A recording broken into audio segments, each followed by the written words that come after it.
একদিন দূর একটি গ্রহ থেকে ছোট্ট এক এলিয়েন পৃথিবীতে এসে পড়ল। তার নাম জুইনো।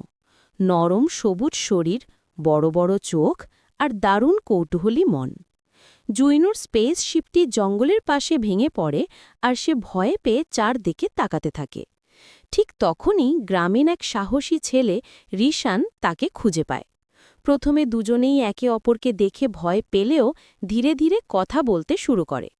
রিশান বুঝতে পারে জুইনো খুবই বন্ধুসুলভ, আর জুইনো অবাক হয়ে দেখে মানুষ কত দয়ালু হতে পারে।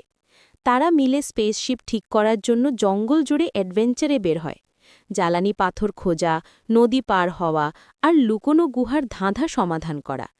সব শেষে রিশানের সাহায্যে জুইনো নিজের গ্রহে ফেরার পথ পায়। যাবার আগে সে রিশানের হাতে এক আলোছটা বন্ধুত্ব চিহ্ন দিয়ে বলে, বন্ধুত্বই সবচেয়ে বড় শক্তি। রিশান আকাশের দিকে তাকিয়ে হাসল।